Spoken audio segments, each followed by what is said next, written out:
গতকাল দক্ষিণবঙ্গ জুড়ে মাঝে মধ্যে ভারী বর্ষণ হয়েছে, তবে তা টানা বর্ষণ ছিল না। এদিন আবহাওয়া দপ্তর থেকে দুই বঙ্গের জন্য 7 জেলায় ভারী থেকে অতি ভারী বর্ষণের পূর্বাভাস জারি করা হয়েছে। আবহাওয়া দপ্তর জানিয়েছে, মৌসুমী অক্ষরেখা পুরুলিয়া সাগরদ্বীপ হয়ে বঙ্গোপসাগর পর্যন্ত বিস্তৃত রয়েছে। অন্যদিকে ঝাড়খণ্ডের ওপরে থাকা ঘূর্ণাবর্তটি গাঙ্গীয় পশ্চিমবঙ্গের ওপরে অবস্থান করছে, যে কারণে আজ থেকেই দক্ষিণবঙ্গ জুড়ে ভারী বর্ষণের পূর্বাভাস রয়েছে। দক্ষিণবঙ্গের 3 জেলায় রয়েছে কমলা সতর্কতাও। উত্তরবঙ্গের জন্য এখনো পর্যন্ত শেষ আবহাওয়ার পূর্বাভাসে জানা গিয়েছে, আগামী 7 দিনে সবকটি জেলাতেই হালকা থেকে মাঝারি বৃষ্টি চলবে উত্তরবঙ্গে। গতকাল কোচবিহারকে বাদ দিয়ে উত্তরবঙ্গের সবকটি জেলাতেই বজ্র বিদ্যুৎ সহ বৃষ্টি হয়েছে এবং আজ ভারী বৃষ্টিপাত হতে পারে জলপাইগুড়ি এবং কালিম্পংয়ে। এছাড়াও দার্জিলিং, আলিপুরদুয়ার, উত্তর দিনাজপুর, দক্ষিণ দিনাজপুর এবং মালদা জেলায় বজ্র বিদ্যুতের পূর্বাভাস দেওয়া হয়েছে। এরপর আগামীকালও দার্জিলিং, জলপাইগুড়ি, কালিম্পংয়ে ভারী বৃষ্টিপাতের পূর্বাভাস রয়েছে। তারপর সপ্তাহের শেষের দিকে ভারী বৃষ্টিপাত হতে পারে দার্জিলিং, জলপাইগুড়ি, কালিম্পং, উত্তর দিনাজপুর জেলায় এবং তারপর রবিবার ভারী বৃষ্টির পূর্বাভাস রয়েছে আলিপুরদুয়ার এবং কোচবিহার জেলায়। অর্থাৎ এই সপ্তাহভর হালকা থেকে মাঝারি বিক্ষিপ্ত বৃষ্টি জারি থাকবে উত্তরবঙ্গের জেলাগুলিতে। খুব সামান্য সময়ের জন্য ভারী বৃষ্টিপাতেরও দেখা পাওয়া যেতে পারে। দক্ষিণবঙ্গের জন্য আগামী 7 দিনের পূর্বাভাসে বলা হয়েছে, আগামী দিন 7 দক্ষিণবঙ্গের সবকটি জেলাতেই হালকা থেকে মাঝারি বিক্ষিপ্ত বৃষ্টিপাত জারি থাকবে। আজ দক্ষিণবঙ্গে ভারী বৃষ্টিপাতের পূর্বাভাস রয়েছে কলকাতা, হাওড়া, উত্তর 24 পরগনা, দক্ষিণ 24 পরগনা, পূর্ব মেদিনীপুর, ঝাড়গ্রাম, পুরুলিয়া, বাঁকুড়া, পশ্চিম বর্ধমান, বীরভূম, মুর্শিদাবাদ এবং নদিয়া জেলায়। অতি ভারী বৃষ্টির জন্য কমলা সতর্কবার্তা জারি করা হয়েছে হুগলি, পশ্চিম মেদিনীপুর এবং পূর্ব বর্ধমান জেলায়। এরপর আগামীকালও ভারী বৃষ্টিপাত হতে পারে পুরুলিয়া, পশ্চিম বর্ধমান, বীরভূম এবং মুর্শিদাবাদে। উত্তর আর দক্ষিণবঙ্গের পর কলকাতার জন্য বলা হয়েছে, আগামী 24 ঘন্টায় কলকাতা ও আশপাশের এলাকায় আকাশ আংশিক মেঘলা থাকবে। কয়েক পশলা বৃষ্টি কিংবা বজ্রবিদ্যুৎ সহ বৃষ্টির পূর্বাভাস রয়েছে। সর্বোচ্চ তাপমাত্রা থাকবে 32 ডিগ্রি সেলসিয়াসের আশেপাশে আর সর্বনিম্ন তাপমাত্রা 27 ডিগ্রি সেলসিয়াসে থাকবে। এবার চলুন আমরা দেখে নেই আজ আবহাওয়া দপ্তর থেকে কি কি বিশেষ সতর্কতা জারি করা হয়েছে। দক্ষিণবঙ্গের সব জেলাতে আমাদের ফোরকাস্ট হচ্ছে হোয়াইট স্প্রেড রেনফল প্রতিদিন আগামী 7 দিনে প্রত্যেক জেলাতে। এছাড়াও দক্ষিণবঙ্গে কিছু দিন কিছু জেলাতে আইসোলেটেড প্লেসে আপনার ভারী বৃষ্টিপাতেরও সম্ভাবনা আছে এবং ভারী থেকে অতি ভারী বৃষ্টিরও সম্ভাবনা আছে। আর উত্তরবঙ্গেও আপনার বৃষ্টি যেহেতু হবেই, হালকা মাঝারি বৃষ্টি হবেই, প্রত্যেক দিনই হবে এবং মোস্ট অফ দ্য প্লেসে যেহেতু হবে, যেমন উত্তরবঙ্গেরও আপনার রেনফল ডিস্ট্রিবিউশনটা প্রতিদিনই আইদার ফেয়ারলি হোয়াইট স্প্রেড অথবা হোয়াইট স্প্রেড রেনফল আছে, মানে বৃষ্টি হবে। তবে উত্তরবঙ্গেও কয়েকদিন কিছু জেলায় আইসোলেটেড প্লেসে বিক্ষিপ্ত কিছু জায়গায় ভারী বর্ষারও কিন্তু সতর্কবার্তা, ভারী বর্ষারও যথেষ্ট হওয়ার সম্ভাবনা আছে। এখন আপাতত একটা সাইক্লোনিক সার্কুলেশন আছে গ্যাঞ্জেটিক ওয়েস্ট বেঙ্গল এবং তার সারাউন্ডিং এরিয়াতে।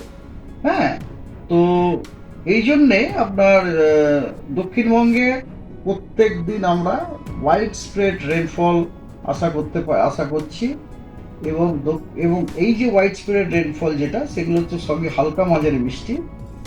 এটা ব্যতীত বেশ কিছু জেলায় কিছু দিনে, কয়েকদিনে আমরা হয়তো বিক্ষিপ্ত কিছু জায়গাতে ভারী বৃষ্টিপাত অথবা ভারী থেকে অতি ভারী বৃষ্টিপাত পেতে পারি। উত্তরবঙ্গে 31 তারিখ, আজকে হচ্ছে ফেয়ারলি হোয়াইট স্প্রেড রেনফল আছে। 1 তারিখ এবং 2 তারিখে উত্তরবঙ্গে হোয়াইট স্প্রেড রেনফল হওয়ার সম্ভাবনা আছে। 3 তারিখ, 4 তারিখ, 5 তারিখে আবার উত্তরবঙ্গে ফেয়ারলি হোয়াইট স্প্রেড হওয়ার সম্ভাবনা আছে এবং 6 তারিখে হোয়াইট স্প্রেড রেনফল হওয়ার সম্ভাবনা আছে।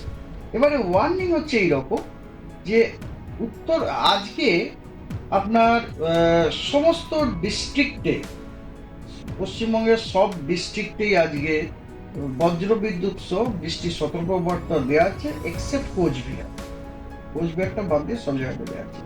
আর ভারী বৃষ্টিপাতের আজকে অনেক জেলাতে দেওয়া হয়েছে। সেগুলি হলো পূর্ব এবং পশ্চিম মেদিনীপুর, হুগলি, হাওড়া, পূর্ব এবং পশ্চিম বর্ধমান, নদিয়া, মুর্শিদাবাদ, বীরভূম, মালদা, উত্তর এবং দক্ষিণ 24 পরগনা এবং নদিয়া এই জেলাগুলিতে আজকে আইসোলেটেড প্লেসে বিক্ষিপ্ত কিছু জায়গাতে ভারী বর্ষণের সম্ভাবনা আছে। 2 তারিখে ভারী বৃষ্টির সম্ভাবনা আছে পুরুলিয়া, মানে এইসব জেলাগুলির বিক্ষিপ্ত জায়গাতে ভারী বৃষ্টির সম্ভাবনা আছে পুরুলিয়া, 2টি বর্ধমান, বীরভূম, মুর্শিদাবাদ, দার্জিলিং, কালিম্পং, জলপাইগুড়ি এই জেলাগুলির বিভিন্ন জায়গাতে বিক্ষিপ্তভাবে ভারী বৃষ্টিপাতের সম্ভাবনা আছে। আর 3 তারিখে ভারী বৃষ্টিপাতের সম্ভাবনা আছে বিক্ষিপ্ত কিছু জায়গায় আইসোলেট, সেগুলি হচ্ছে দার্জিলিং, জলপাইগুড়ি, কালিম্পং এবং আপনার উত্তর দিনাজপুর জেলাতে। 4 তারিখে আলিপুরদুয়ার এবং কোচবিহার জেলার কিছু জায়গায় বিক্ষিপ্ত স্থানে ভারী বৃষ্টিপাতের সম্ভাবনা আছে। 1 তারিখে ভারী থেকে অতি ভারী বৃষ্টির সম্ভাবনা আছে পূর্ব বর্ধমান, হুগলি, পশ্চিম মেদিনীপুরে এবং ভারী বৃষ্টিপাতের সম্ভাবনা আছে বাকি সব জেলায় দক্ষিণবঙ্গের। 1 তারিখে এটা আমরা আশা করছি, এটার জন্য আমরা অ্যাট্রিবিউট করছি ওই কি বলে সাইক্লোনিক সার্কুলেশনটার জন্য আর কি আগামীকাল। And the most important synoptic situation হচ্ছে আমাদের মনসুন ট্রাফ, যেটা হচ্ছে বিস্তৃত নিম্নচাপ অক্ষরেখা সারফেসের ওপর। সেই বিস্তৃত নিম্নচাপ অক্ষরেখাটি আমাদের পশ্চিমবঙ্গের 2টি জায়গা দিয়ে পাস করছে, একটি হচ্ছে পুরুলিয়া, একটি হচ্ছে সাগর দিয়ে পাস করছে। তারপরে ওটা ডুবে গেছে আমাদের বে অফ বেঙ্গল। ঠিক আছে, তো এগুলো যথেষ্ট আর কি, এই মনসুন ট্রাফ এগুলো যথেষ্টই আর কি। এই যে ব্যাপারটা না, এইগুলো হচ্ছে কি আপনাকে বলছি, যখনই মনসুন ট্রাফ ধরুন আমার এরিয়ার ওপর দিয়ে পাস করবে, তখন থিওরিটিক্যালি মনসুন ট্রাফের প্রতিটি বিন্দুই কিন্তু একটি লো প্রেসার সেন্টার থিওরিটিক্যালি। আমরা হয়তো অনেক সময় পাই না, আমাদের অত অবজারভেশন নেই, পাই না। তার জন্য কি হয়, মনসুন ট্রাফে থাকার জন্য অনেক সময় ছোটোখাটো সিস্টেম ফর্ম হয়ে যায়, থান্ডারস্টর্ম ডেভেলপ হয়ে যায়, বুঝতে পারছেন তো, লোকাল থান্ডারস্টর্ম ডেভেলপ, যেহেতু লো সেই জন্য ওখানে কনভার্জেন্স হয়ে যায়, ওখানে যদি ময়েশ্চার থাকে ওটা ডেভেলপ হয়ে গেল, ওইখানে বৃষ্টিপাত দিয়ে দিল আর কি।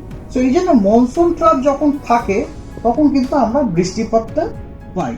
হ্যাঁ, হয়তো আমরা ভারী বৃষ্টিপাতটা হয়তো পাই না, কিন্তু বৃষ্টিপাতটা পাই। তো সেই জিনিসটি এখন রয়েছে, মনসুন ট্রাফ রয়েছে, সেই কারণে আমরা হোয়াইট স্প্রেড রেনফল দক্ষিণবঙ্গে আশা করছি এবং উত্তরবঙ্গেরও বেশ কিছুদিন আমরা আইদার ফেয়ারলি হোয়াইট স্প্রেড অথবা হোয়াইট স্প্রেড রেনফল আমরা